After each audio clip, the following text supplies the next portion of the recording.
Hello and welcome once again to the video series Challenge Accepted, where you the viewers leave comments for the next video suggestion.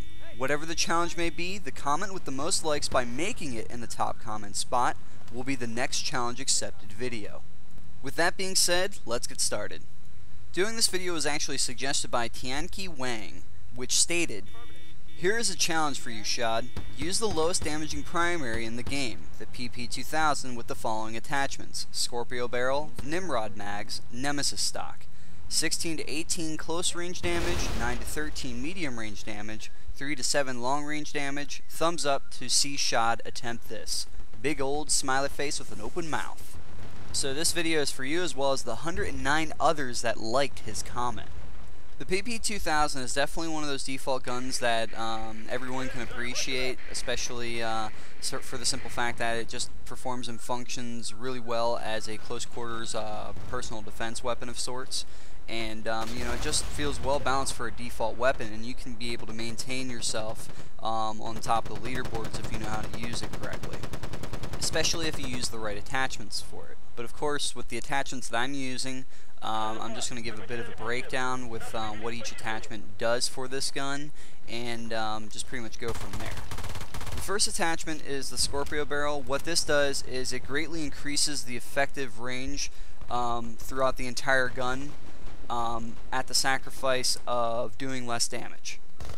The next setup is with the Nimrod mags, and essentially what these magazines do is it reduces the general recoil throughout the entire gun's aspects and gives you a little bit more bullets, but of course once again it's at the cost of doing less damage.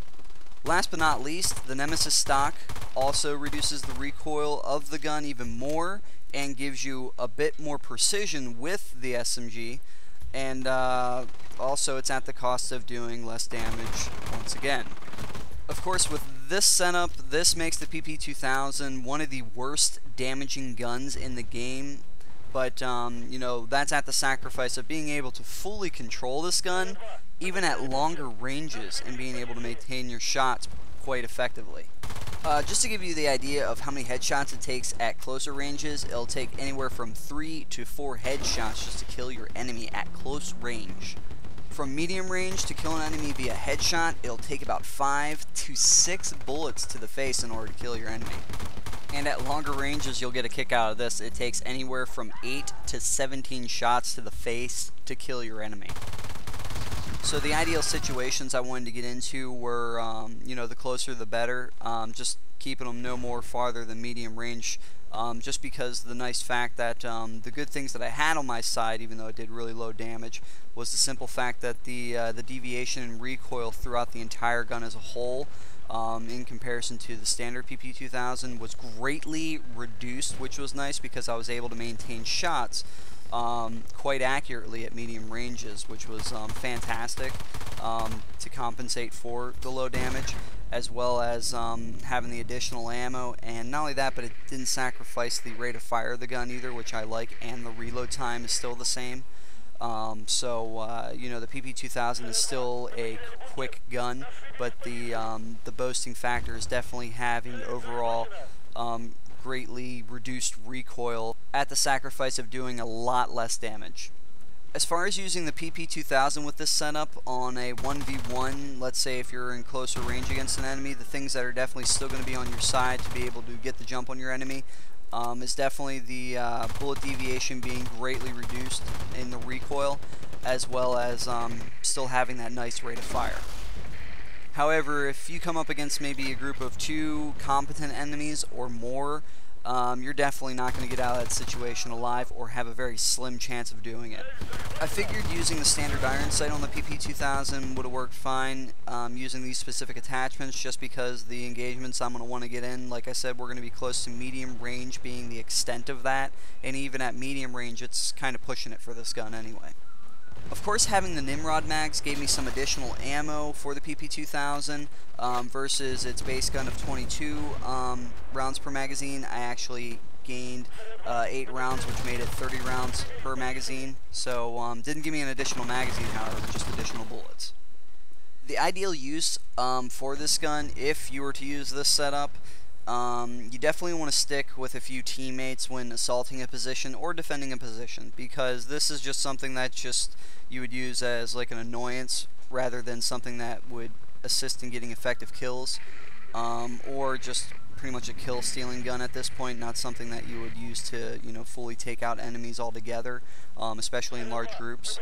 But if you were to be more privy to just going through and using it as a lone wolf type of weapon, you definitely want to have like your super awesome ninja mode turned on, because running around with this gun by yourself is going to be fairly difficult. Of course, if you're going to use this gun, you definitely want to make sure you pick maps that kind of force close range combat engagements. Probably the most ideal one being Sharky, and Myanmar is actually that map that will help force that even more, just because a lot of the brush that's around in the areas to help you advance and close in on your enemies. Some of the worst maps you want to steer clear from when using this specific setup for the PP2000 would definitely be Omen and Dalian, just because that those maps are larger types of maps, and you don't want to be caught dead in the water out in the middle of an open field with just a PP2000 that deals no damage over long ranges. Not only that, but definitely Dragon Valley and Moshter are some pretty hard maps to play with the PP2000, just because there's still a mixture of medium to long range engagements in those maps as well, with a lot of open areas. So you just want to be very cautious and aware when playing those maps with the PP2000 with this specific setup. The only time I felt outgunned at closer ranges was usually when I was coming up against an engineer that actually had a more powerful primary weapon that had the similar rate of fire. Just because of the additional damage that their gun was doing, I couldn't keep up, and I was only seeming to do maybe half health's worth of damage. And the only time I was able to get the jump on them was if I maintained completely accurate headshots, and that was the only chance I had to defeat them.